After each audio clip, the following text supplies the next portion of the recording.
All right, it's time for World Edition on August 25th, 2025.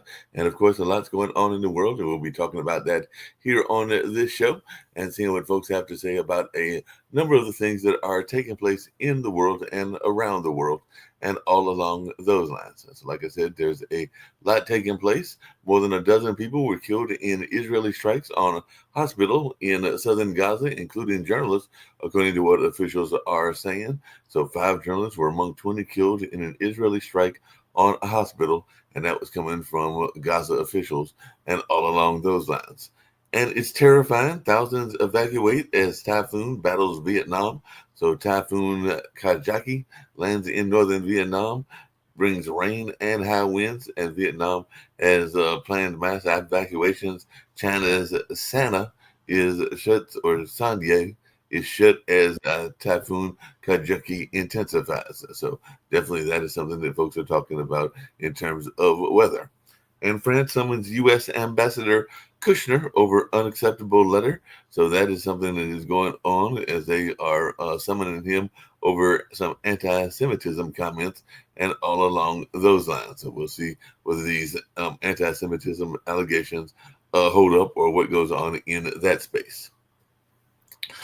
An E1 settlement in the West Bank is tied to a greater Israeli goal, and over 20 nations joined the EU and the UN in opposing Israel's illegal E1 settlement plan. So that's something that is going on, and actually both sides are calling E1 at the end of the two-state solution. So we'll see how this all goes and what folks have to say about that as well. And UK migrant protests spark angry confrontations as the government is scrambling in that area. So UK says it will reform asylum appeal process to clear backlog as anti-migrant protesters outside hotels continue.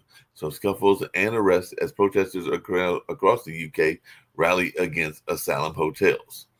And a climber dies trying to rescue an injured Russian woman from Kyrgyzstan's highest mountain. So hopes fade for an injured climber stuck up on an icy mountain for 12 days after breaking her leg. So looks like that climber did die. The climber died trying to rescue the injured woman from the 24,000-foot mountain. So definitely that is something that folks are talking about as well. And Red Arsenal, a new data bank on China's latest military hardware. So one of the articles said, beyond the bling, China aims for deterrence in military shows. And China's military prepares to unveil its latest weapon in parade celebrating the end of World War II. And on in South China Morning Post, the article reads, Colonizer and Oppressed, Chinese Journal questions World War II era U.S. aid. And Israel strikes Yemen after Houthis fire a new type of missile. So Israel airstrikes targeting Iran-backed Houthis rock Yemen's capital, and it looks like Israel's bombardment has killed 6 in Yemen's Sana'a after the Houthi attack. So we'll see how this all plays out as well. And by the way, that is the Yemeni capital, and all in that kind of way.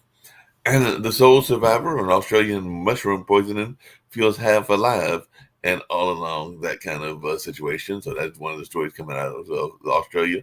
The sole survivor of the Australian mushroom poisoning grieves the loss of wife and friends. So mushroom lunch survivor forgives Aaron Peterson as defense agrees the triple murderer deserves a life sentence. So it looks like in the mushroom murder, the family of the toxic lunch victims face the killer in the court. And European shippers cut U.S. off as tariff deadlines nears, so countries are suspending postal deliveries to the U.S.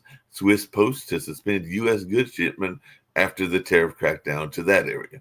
So postal services in Europe suspend parcel shipments to U.S. amid uncertainty over tariffs. And one of the articles that is definitely interesting is entitled Expectant on the Front Line Motherhood in Ukraine's Military. So, definitely, even though there's a lot of fighting, folks are still having babies, even in Ukraine as well, including some of those that were in the front lines. So, definitely, that is something that was an interesting article that I saw as well. And famine is confirmed for the first time in Gaza.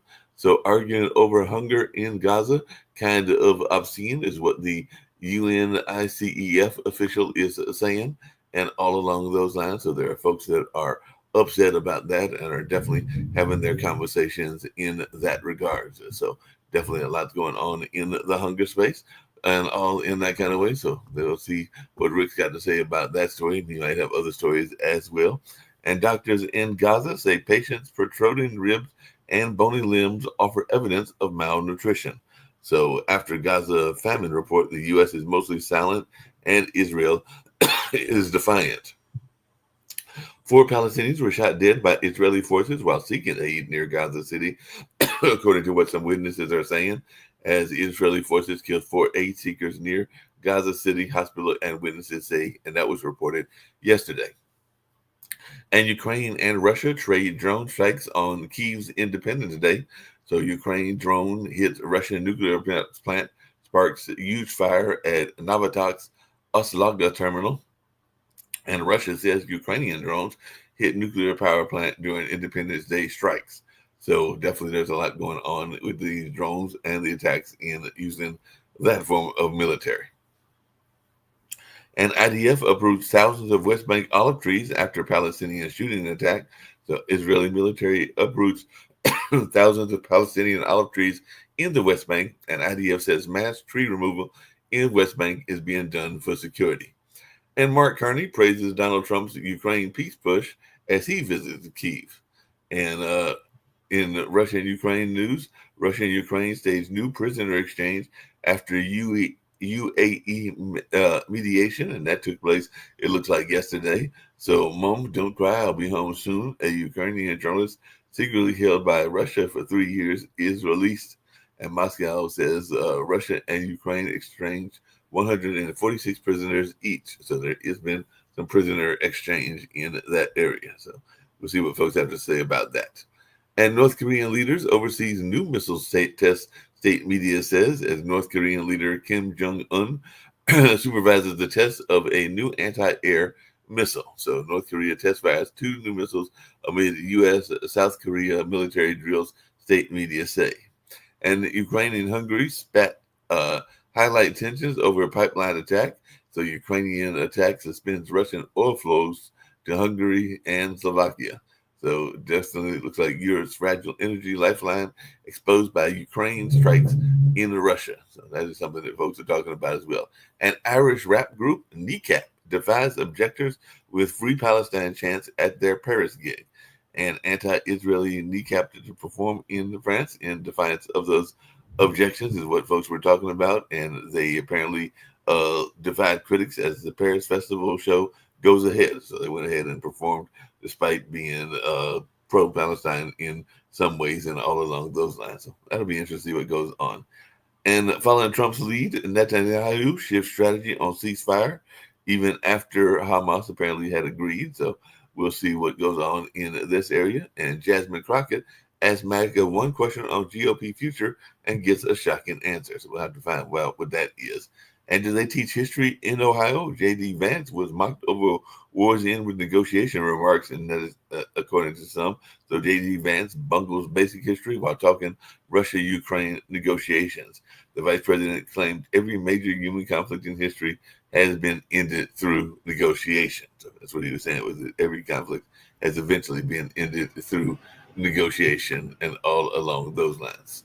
Let's get to just a little bit of items in the U.S. news. I did see that there was some news about the richest people becoming richer and everything like that. And then even the government apparently bailing out Intel. So this ought to be some interesting things because it has been a major bailout since the auto workers and the auto industry and all along those lines. So Kilmore Abrego Garcia taken into ICE custody at immigration appointment. So it looks like he's been detained again by immigration authorities. So he was to have appeared in an ICE office in Baltimore amid talks of a Uganda deportation, and that was supposed to have taken place on yesterday. And it says Abigail Garcia detained again, faces deportation in Uganda after 3 days of freedom, is what Democracy Now! Is reporting. So it looks like it's still in limbo and all along those lines, and there might even be the possibility that they're going to ship him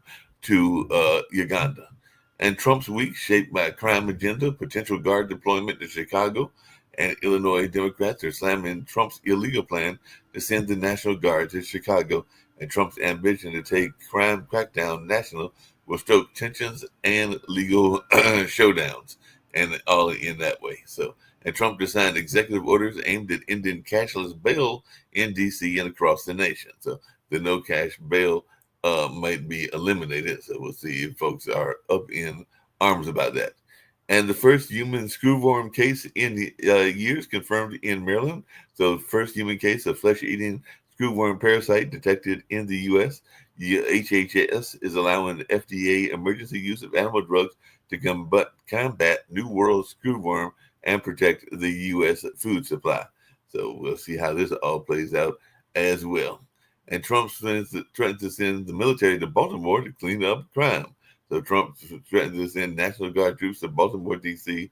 Troops are now armed, and we'll see what goes on. So it looks like he's definitely threatening a couple of cities, both Baltimore as well as a couple of other places also. So it'll be interesting how this plays out. And Philadelphia Transit cuts take hold, and commuters begin to feel the pain. So riders feel a sense of loss during the first day of reduced services as the first weekday commute since drastic cuts to Philadelphia as a mass transit service. So that is something that folks are talking about as well. And U.S. fighters intercept Russian aircraft off Alaska for the third time in a week. So it looks like they have done that as well. And Harvard Arts and Humanities Division implements a 1.95 million cut amid the university budget crunch. Harvard is making changes, and Trump officials want even without a deal. So 2.4 billion of Harvard's canceled research grants are being visualized in one way or another. So they're trying to deal with some of these cuts that Trump is given, and all along those lines. And Donald Trump threatened to investigate Chris Christie after criticism. So he's threatening to investigate Chris Christie over Bridgegate. So we'll see if this takes place or it doesn't take place, and all along those lines. So we're bringing in Rick. I did learn that there's some people, like I said earlier, that got richer. Elon Musk, as well as the second richest man. I think that is Ellison or something like that. I forget his name, but Yeah. both of them took a sizable cut. I did also see some people that were interested in when I was looking at those articles, because I saw that because you've brought it up before, that the OnlyFans guy has made a whole heap of money, and he might even be possibly selling OnlyFans, but he did make some sizable money. And we have a show on Wednesdays that deals with the cannabis industry, and apparently because they're leaders in that industry ever since their hit movie Up in Smoke, Cheech and Chong are making a whole heap of money and have increased their size. I've been saying people need to watch the Alien Earth TV series. Mhm. And one reason is not just because monsters eat people, but because in the future, 5 trillionaires own the entire planet. So, Right. so it, that's where we're going. But where else we're going is you might as well call today's news "Dickheads in Charge," Okay. because freaking in more racist days, 100 years ago they would have called Uganda darkest Africa. Right. There's if you put it up on, I tried to put it up on Google Maps to see how long it would take to fly from the East Coast to frickin' Uganda, and it won't even tell me. There's no scheduled flight that gets you anywhere near it. They're sending him 9,000 miles away into this, like, a country that was its reputation in the 70s was that it was run by a crazy guy named Idi Amin, who was rumored to eat his enemies, to kill them and then eat them. And they're just effing with Kilmar Garcia for no frickin' reason except that they can be dicks. Ditto for Israel. I'm Jewish. I support Israel. But right now, and for the past couple of years, longer than that, Israel has been run by right-wing dickheads, because under the parliamentary system, it's not one party or another. It's like 24 parties all running to get seats in parliament, and then you have to form teams. And Netanyahu has teamed up with basically the Proud Boys of Israel. Yep. Olive trees that they're tearing down on the West Bank. The Palestinians have had this land for 1,000 years, and they raise olives and they make olive oil, and they're tearing down the trees just to destroy their livelihood. There's no security concerns. The Palestinians are not lurking in their trees to jump. It's just garbage by assholes. It sounds like just really quickly, and maybe just hope he's got some thoughts around this. And I don't know if he's got some other news that he wants to talk about, or even John as well, since that's all who's here right now and everything. But Katrina was a hurricane. They said it was the costliest hurricane in U.S. history, and it wasn't. I think it's celebrating an anniversary coming up, and all along those lines. But people are asking whether we've learned the lessons, because we are in the middle of hurricane season, and all along those lines. And now we've got Trump in charge, and all in that kind of space. So have we learned the lessons as to how to deal with hurricanes, or are we just waiting for another catastrophe to come out with? We've learned the wrong lesson. It's the triumph of Ronald Reagan, whose idea was to make government work badly and shrink it. Ronald Reagan said that he wanted to get government shrunk down to the size where you could drown it in a bathtub. So Ronald Reagan started the trend of Republicans effing up the government, making it work badly. And then people get angry when the government works badly for them. So then they vote for the Republicans because they're angry at the government, who make the government even worse. It's a vicious freaking 40-year cycle now. Now we have a government that is explicitly just ripping the functionality and guts out of the federal government. Well, speaking of things being ripped out of the government and everything along those lines, anybody can jump in on this as well. Apparently, Trump is hailing the Ukrainians' unbreakable spirit in a letter to Zelensky. He sent that yesterday and everything. So he sent the letter of support on Ukraine's Independence Day, as Zelensky says Kyiv will not lose the war, and vowed to continue fighting as Ukraine marked their Independence Day. So definitely, I just wanted your take on this letter and whether we'll have peace anytime soon, or whether Zelensky will meet with Putin and everything like that. So what is our take on this letter that was sent from the Trump office? Anybody? Doesn't mean crap. It's like, Trump speaking out of both sides of his mouth. And even if Putin meets with Zelensky, doesn't mean anything. Putin just likes doing stuff that looks like it's pointed towards something, really, while he continues to bomb and invade.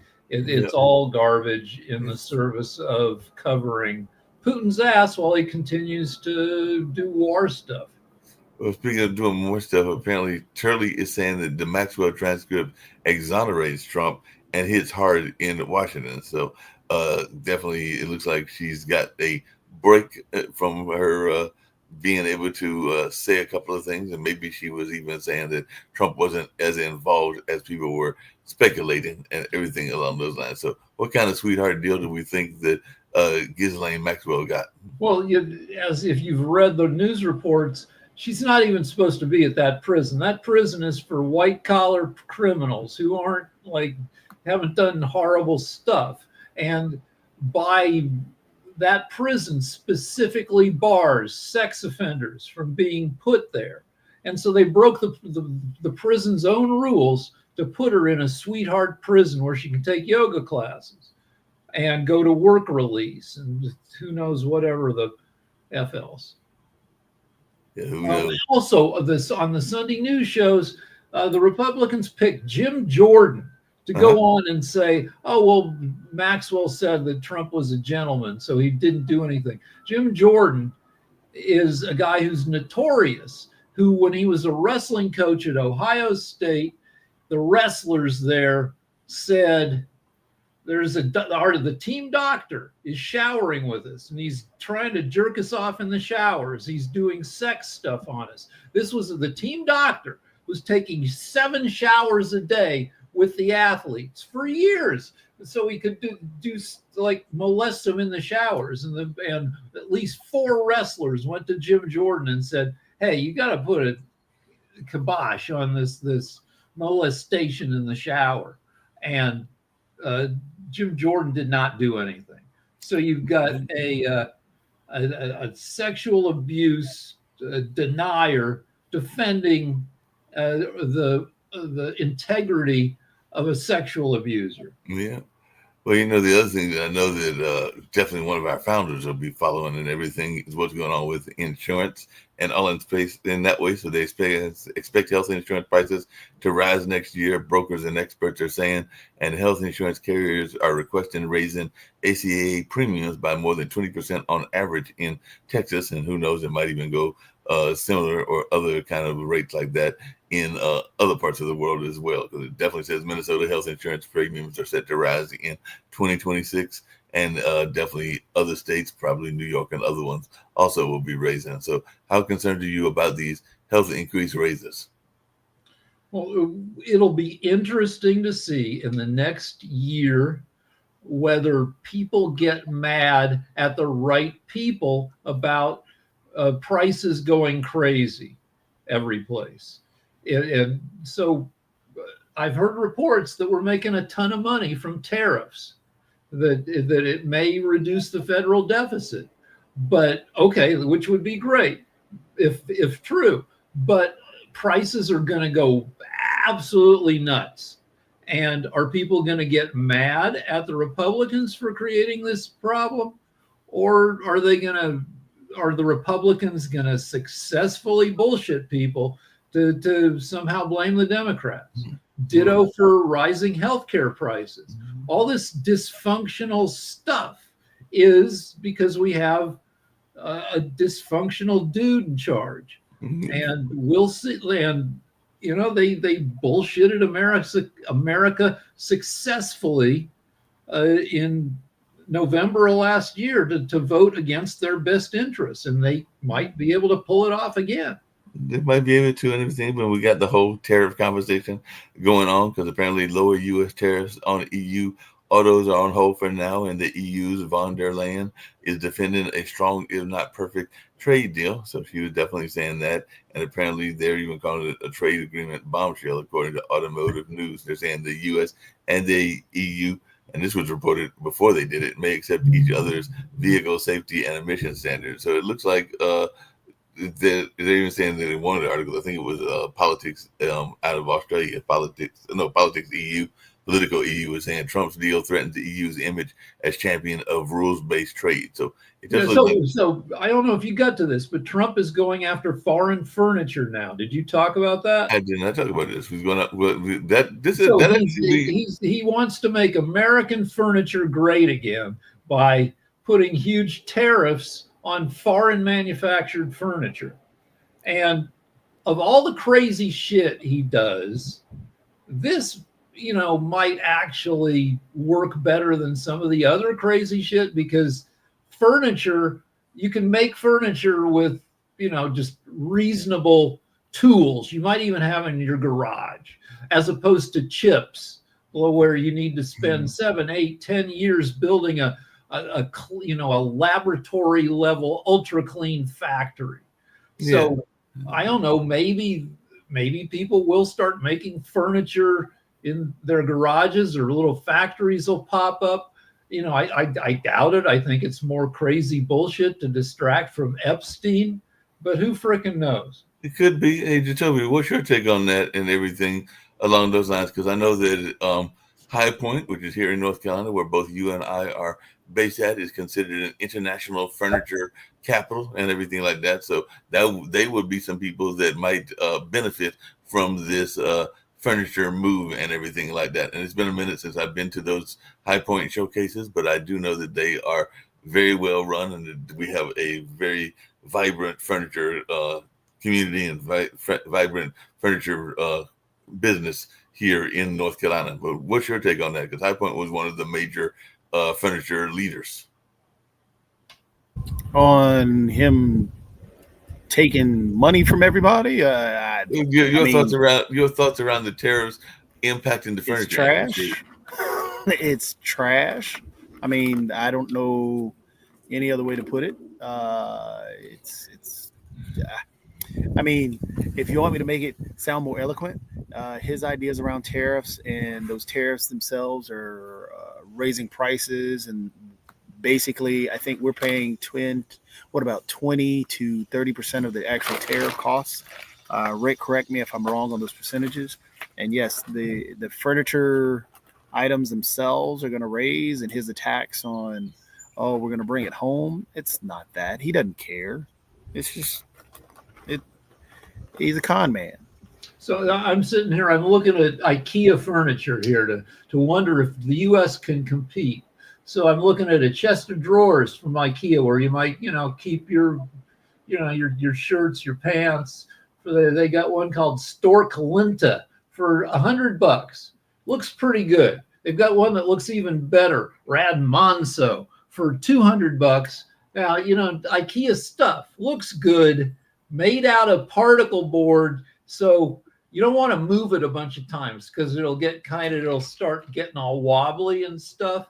But can U.S. industry make furniture for less than $100, $200 that looks as good as the IKEA stuff? I don't know.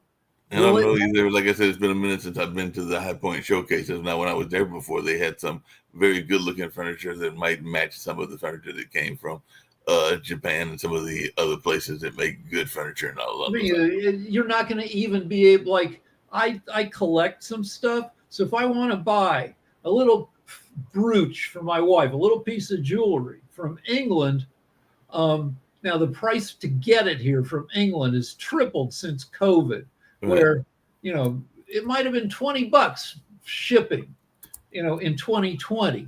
Now it's $60. So it's like, why are you paying $60 to buy some stupid little freaking piece of jewelry that your wife is like, stop, I got enough crap already. But now it's not how much shipping costs. A shipper won't even ship from England to the US right now. You mentioned this earlier, because the shipper doesn't know if they'll have to eat $25 in tariff costs for trying to ship it. So they won't give you a price, and they just won't ship because if they can't tell what it's going to cost them, they can't tell you, they can't figure out what to charge you. So they just don't ship at all right now. Yeah. Like I said, maybe I'll go next year because it was back in April, because the High Point Market is every year, and they do say it's the world's premier home furnishing event featuring new product debuts, educational content, and networking opportunities. The next spring market will be taking place. The last one was April 25th through the 30th, so the next one will be probably well, if you want to get cheap furniture, hit thrift stores. Oh yeah, I love thrift stores. And the deal is that boomers own all the houses in America. So boomers, people 45 years and older, have 94% of the privately held wealth in America, which includes a ton of houses held by old people. So, and then the old people, they get into their 80s and 90s, and then they pass away, and they leave a house full of what they call brown furniture. This furniture that you see on Antiques Roadshow. These big mahogany china cabinets, these dining tables that can seat 12, and so you see that on Antiques Roadshow, where like a beautiful, 19th century table back in 2007 would have sold at, according to Antiques Roadshow, for $8,000. Now it's $2,000, or maybe even less. Maybe you can't even give it away because people who aren't boomers, who don't have a big ass house, have no place to put this big brown furniture. No, I was just having that conversation with family and everything, because there's a house that's in the family and everything like that, and mom and other relatives were asking if I wanted some of the furniture, and I live in an apartment complex, so I've got enough furniture to have to fill up what I've got, and any extra furniture would be a very crowded and squeezed in space. So some great furniture, including some those big glass decks and everything that you can start your time in, and everything, and all along those lines, it just would be very hard to get it all in here. So if you're Jennifer Gen X and you live in a 400 square foot studio apartment, But you do need a chest of drawers. Go to a thrift store because you can probably find a pretty good chest of drawers for $20, $25. Right. You're not making American furniture great again. You're not trying to get buy from IKEA.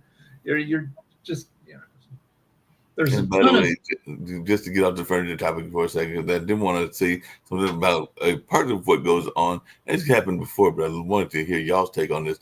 But just really quickly, there was a documentary film that's going to focus on the High Point furniture market. I think it's already out and everything like that. And Ardmore launched a fall High Point market campaign, and apparently Taiwan, furniture giant, bought a former High Point office to in the top triad commercial sale and everything. So even the foreigners are realizing that this market is a rich furniture market. So this will just be interesting how this plays out. But Intel, that's what I want to hear about, because I know that probably on tomorrow's investment show, Sasha will probably be talking about this. But apparently Intel rescue will depend on Trump as an investor and a pitchman, because apparently Intel agreed to sell the U.S.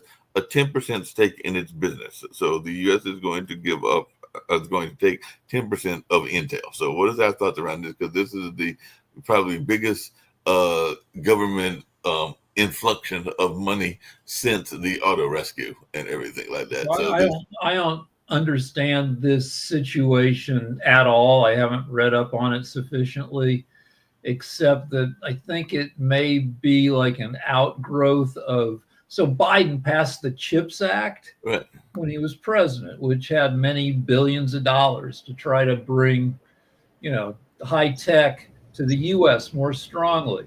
This maybe Sasha knows more than I Sasha know. knows more than this. So let's ask Sasha. Sasha, I saw earlier, because I was looking up some research before the new show, before starting it and everything, that Intel and Trump are buying a sizable portion, 10% stake in Intel, because like they rescued the auto industry sometime back, they want to rescue this embattled chip maker. And we know that you invest in NVIDIA and everything. But I just wanted your take on this, because apparently this is something that the former Intel CEO, Craig Barrett, helped to come up with and everything like this. So the U.S. has bought a 10% stake in Intel, which is a $10 billion rescue plan. So what is your take on this $10 billion rescue plan to bail out Intel? It's not a question of finances. It's not that Intel ran out of money and cannot work anymore. It's not the case. The case is that both companies like NVIDIA and AMD, they are so far ahead of Intel that I'm not sure even what time is required for Intel to start manufacturing similar or hopefully better products than both AMD and NVIDIA. NVIDIA, by the way, has earnings report on Wednesday after the market is closed. So we'll see. It's a bellwether stock. It's 8% of S&P 500. It's a part of Dow Jones and part of just whatever you touch, NASDAQ or any index, is heavily depending on NVIDIA. If NVIDIA, for some reason, will falter, not that they will not have a good report. They will have good report. It's a done deal. It's that it's not good enough, or it didn't exceed the expectations, or it was the revenue was very good, but the margin profits were not that we expected. Margin profits of 52%, and it's only 51.75%. So this is not good enough, and so on. So there will be all kinds of attempts to bring NVIDIA down. Whether it will work out, we'll see very soon. So to go back to Intel, I believe this is money that was allocated under the CHIPS Act under Biden, but Trump is repurposing it to nationalize a chunk of Intel. So, and all on Twitter, people are going crazy. When you nationalize a company, you take a privately held company and you turn it over to the government. And people are going, wait, I thought the Republicans were anti-socialism, anti-communism. Here, the Trump, in his wild, crazy, economic hallucinations, has decided that the government, for its subsidy money, should own a chunk of the company. because you know who's good at running chip companies is the government. Okay, the story is this. It's a short-term investment. Trump's calculation is that once government has almost 10% stake, it's 9.98 or something. So therefore, a lot of government contracts, a lot of stuff will start to go Intel's way. So because of that, the stock will start going higher. And as a result, Trump will unload this about 10%, make a little bit of profit, and walk away. We know the way Trump operates. That's a pump and dump. That's It's Trump. a profit, yeah. Trump sounds was like doing that in just- the 80s. So here's how Trump made millions of dollars in the 80s. Trump had a reputation as being like a financial big shot in the 80s before all his bankruptcies. And he'd announced that I'm buying a big chunk of this company. And he'd have some stock in it already. He'd say, I'm going to buy more. And the stock would go way up. And then a couple of weeks would pass and Trump wouldn't buy any more of it. But Trump would buy it, sell a chunk of it before the stock went back down. And then, it's a game that he's played. He's the master of simple, stupid financial scams. Yeah, what's your Just take on point- that? just- It's a bad move, but just to point out, what happened to HTC and their chipset that they had a problem with? What happened to Huawei and Xiaomi? All these different phone companies that use a particular chipset. The reason that they ended up failing in the U.S. is because the U.S. banned them. Why did they ban them? Because they figured that the Asian market, or those Asian phones, or those Chinese-made phones, were using chipsets that were made by the government of China. So what is the same thing with TikTok? So what is the difference between what Intel and NVIDIA are doing in comparison to what happened with the banning of those same chipsets in China? Also, China has already announced that it's not going to use the NVIDIA chipset that the U.S. has said that will be the purchased or the split percentage or whatever purchase amount that they've done. They're going to do the same thing with Intel. So those same chips that are supposed to be making money for the U.S. are not going to be sold overseas for the same reason that those Chinese chips got banned here in the U.S. It's a dumb move. It's just for show. And had Mamdani done it, it would have been socialism everywhere. Yeah, that's definitely what they would have claimed and everything. Speaking of, I got a question quickly for Sasha, and then I'm going to bring up another part of the whole computer industry as well and everything. But John has his yeah, and I'm definitely going to hear from John as well. But just really quickly, Sasha, Jerome Powell signaled some things around the rates and all along those lines in his latest report, which I think he held in Wyoming, if I remember correctly, and everything like that. But I was just wondering, because I know that on your show on Wednesday, Milan is big into the S&P 500. So I'm thinking that they're saying that the S&P 500 was supposed to be having a boost because of some of the things that Jerome Powell was signaling he wanted to do. So I just wanted your take on that, because I know you do more market wizardry, whereas he is more of an S&P 500 kind of person and everything like that. So will those that invest in S&P 500 like Milan see a boost in their investments? Well, why this show that I have on Wednesdays, the name is Modern Investing. Because if you want to follow the people like Warren Buffett or Swenson and some other people who made a lot of money about 50, 60 years ago, what have they done lately? Not much. Because Warren Buffett himself said that I don't make investments which I don't understand.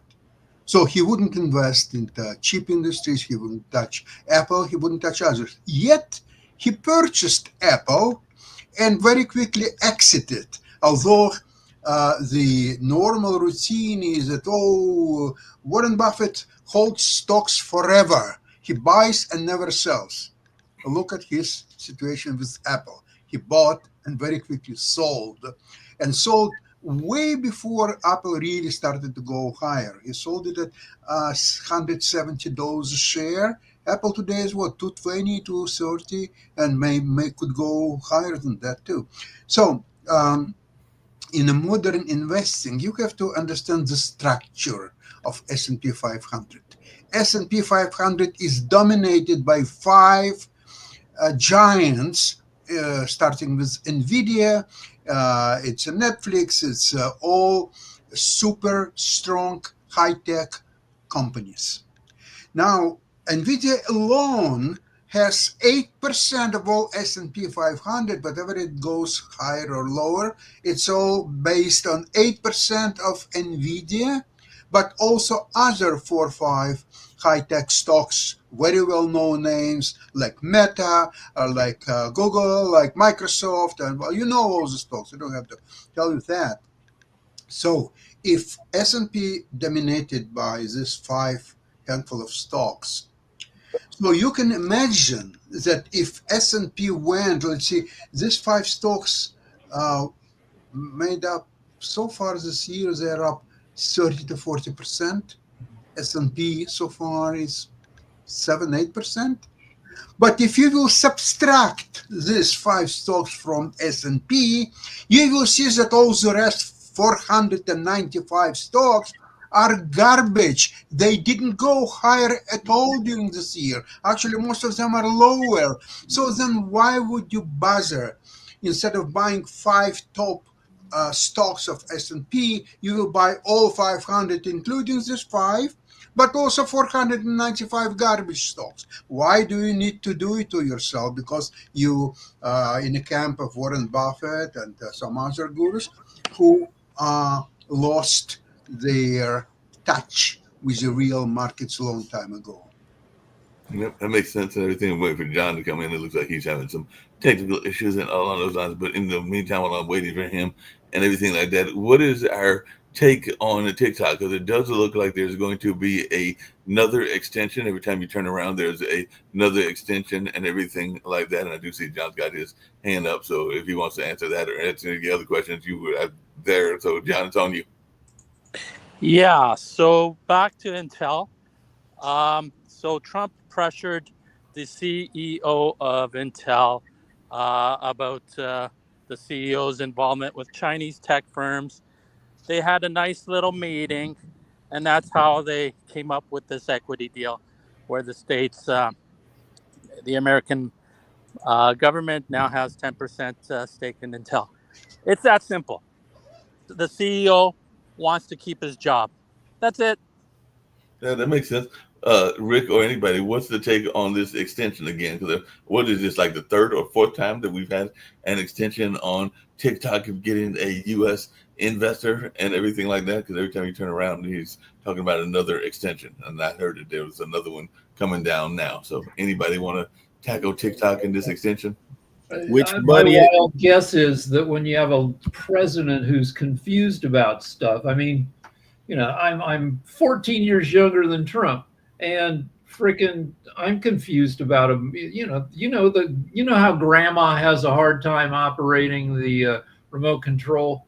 Well, Trump is that grandma, and his thoughts about TikTok and other, tech related stuff are not going to be straightforward and clear. And so you're going to have muddy stuff happen, is my guess.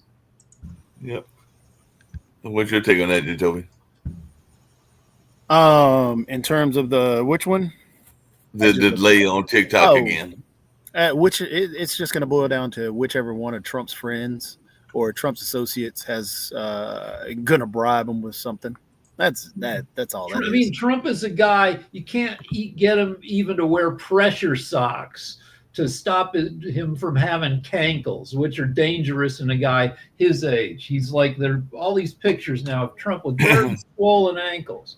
And I've had this problem with parents. My dad had it, my mother-in-law, and you don't want cankles in a guy who's 79 because that's old beat up blood that pools in your legs. And then when it moves to other parts of your body, it's too extra sticky from hanging around in your ankles too long. and it gets stuck in your brain and gives you micro strokes, which Right. makes you stupider faster than if you wore frickin' the right socks. All you gotta do is wear the right socks. Trump to wear socks.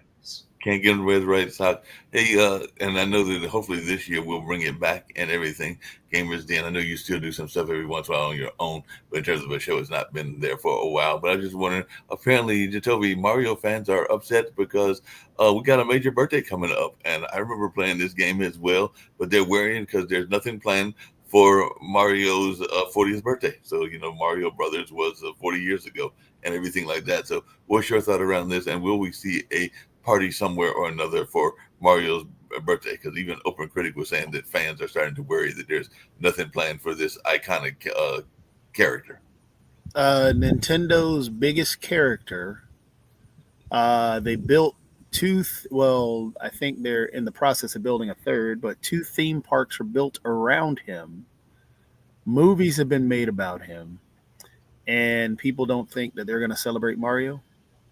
That's what they said on Open Critic. Said Mario fans are starting to worry that Nintendo has nothing planned for his 40th birthday.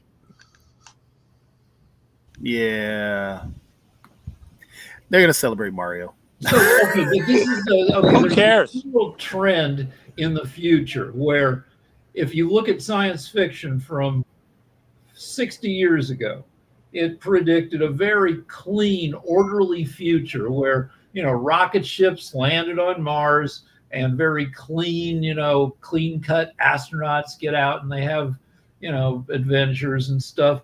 And what that era of science fiction missed was that as technology gets more powerful, so does nonsense.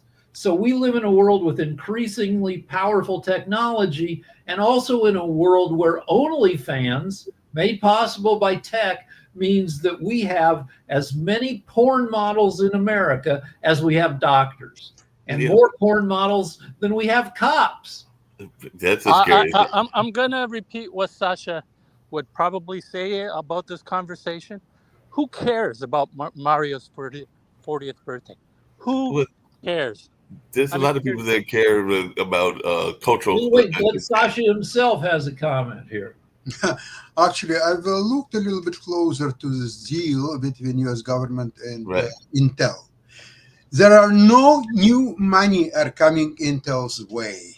What U.S. government has done is converted different grants and subsidies to Intel with a discount to a share price. They got about almost 10% discount, converting all these grants and subsidies into shares of Intel.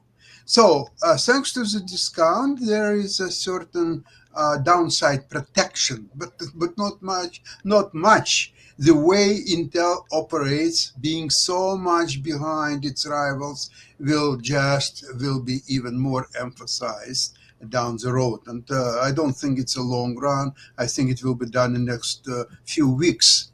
Now, what I'd like to mention something peculiar about Trump.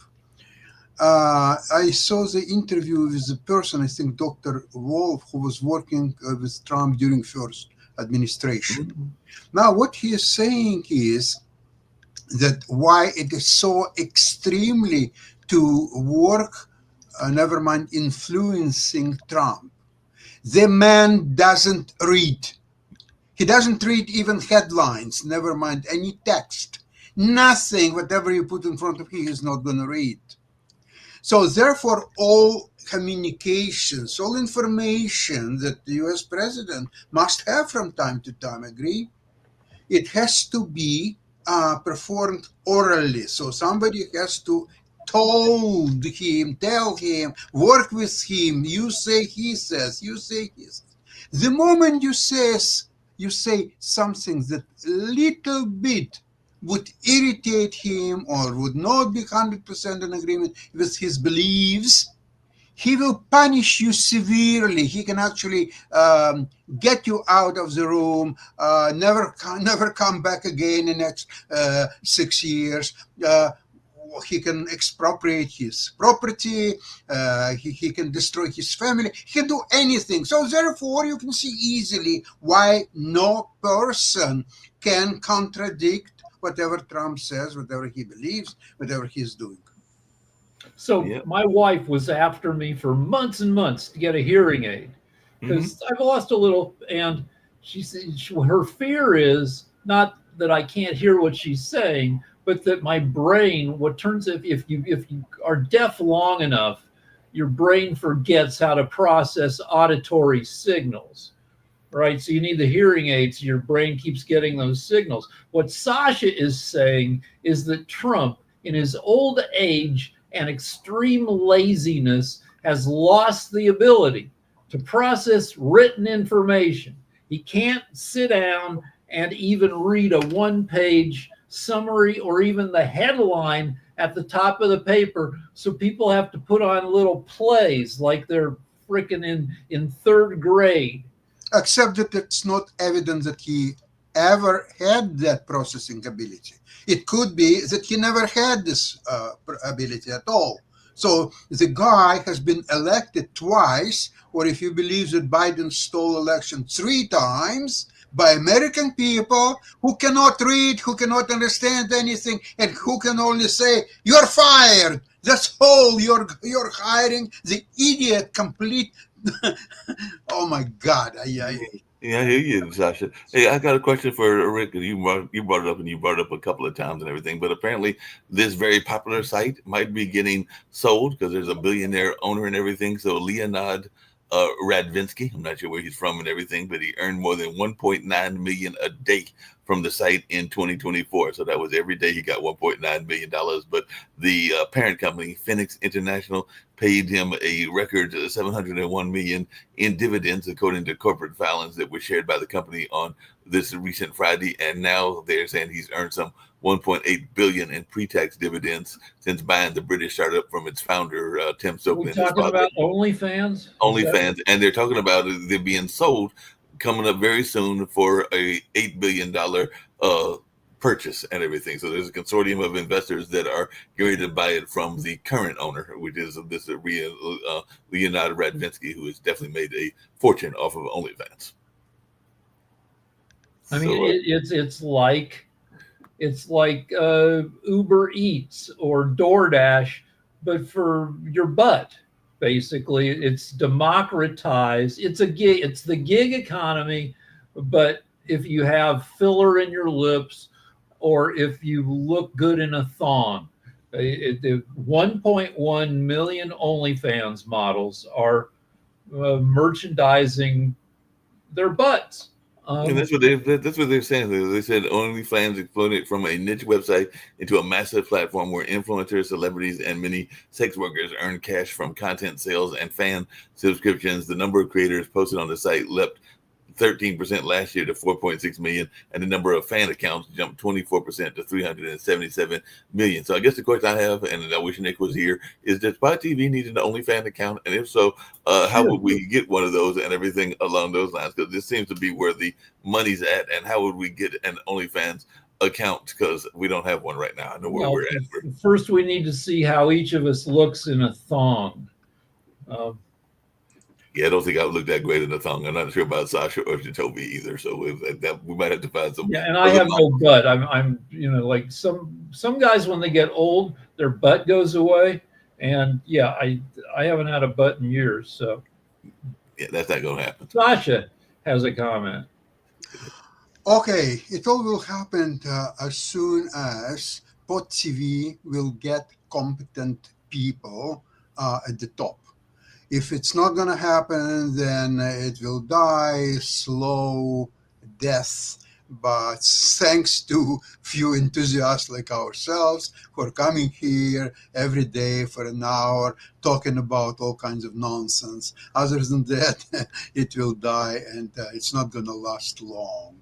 That's my one thing that would help Pod TV is if we could get viewership statistics, so we know if we're talking to anybody besides each other right here. How can you do that? There are 60 plus different shows, and each show is different from the others, so they must have in order to survive, or maybe they don't care. They may have zero viewership and still continue to do because there is nothing better for them to do during the day. So what kind of viewership you're talking about? One show can have a viewership of 2.5 people, and another one may have 2,500 people. So what kind of viewership you're talking about? There are no way even to compose where is the viewership coming from YouTube, and here from Pod TV, and here it's coming from something else or so on. It's a joke. It's a joke all the way. And until you will get competent people at the top, nothing will change. Or until, like, I've been working with the show that I do every once in a while with my friends Lance and JD and Mark. We need to put it's Lance is an artist, so he will paint a lady. So we've been trying to get a lady who will come in and stand there in a bikini or less, and so Lance can draw her. And we can't get we haven't been able to get somebody to come in because the models are afraid of the political discussion. They don't want to be a part of that. So we're getting rid of the politics. It's going to be all nonsense. How much are they paid, these models? $30 an hour, though. If they're going to be nakedish on TV, we probably have to make it more than that, which is fine. If you will pay them $250 an hour, they will do anything, whatever you will ask them. Yeah. So anyway, we are gonna save the network by bringing bikini girls in. Are we seriously talking about the investment opportunity of Pod TV? Seriously? You can't invest if you don't have a freaking metric. And yeah, we're talking about that, but that's your buddy Nick, because Nick and Kim are in charge of this and all along those lines. You guys are hilarious. Yeah, really. So we are talking about it. I do have a quick question. How many viewers are there? Has anybody counted? Provided that metric? Like Nick said, like Rick said, or somebody said, it's I think it was Sasha. It's a variety of sources. There's a thing called Caster, which is how they air programming even to Roku, but also to other like reruns when things are not on the schedule. Because as Sasha said, there's probably about 60, but it's at least 40 or 50 shows and everything like that. And if there are times when there are off hours that it's not live, then are we shows talking are being rerun. So I know for a fact that yesterday I looked and I saw countries like Hungary, I saw Czechoslovakia, I saw Ukraine. So I saw a list of different countries, including some in Africa that I was surprised about, because I saw Nigeria, which doesn't surprise me because I think I may know who those people may be. But I also saw Malawi, and I didn't even know we had listeners in Malawi. And definitely. But how many in Nigeria? Nigeria's got what, more than 150 million? It's usually like a handful here and there, like I said. But you don't know when that handful. Let's say it says 10. You don't know if that's a whole family or if that's a entire group of just one person and everything like that. So, like I said, it's hard. You guys on Pod TV, the founders, you guys are hilarious. If you think this media Pod TV is going to make you guys serious money, you're delusional. Yeah, like I said, different people had different thoughts about that and everything. Some that are still here, some that have gone off to do their own thing. Because I know some of those folks that have gone off to do their own thing, including the gentleman that has a funk show and all along those lines. So, like I said, different folks are doing different things. I mean, one of the guys still has a business expo. Matter of fact, that's going on as we're talking and everything like that. Toby, I did have a quick question for you, and all along those lines, just because it was another popular cultural thing, and we only got about a minute to wrap up and everything. But what's your thoughts on Poco Go boosting level caps and rebalancing experience? And apparently, it's its first major XP change for 5 years. And I remember when people used to be Pokemon crazy, but I don't know if Pokemon is still as big as it used to be. Pokemon is one of the biggest games globally. Mm-hmm. It's just as big as Mario and Minecraft. Well, Minecraft is number one. World of Warcraft is also up there. But Pokemon is still up there. It's still like top 5 games globally ever. And yeah, this upgrade, people are going to use it and play it. It's a huge game. It's got a huge following. Cool. Because I remember when people used to be playing it, but that was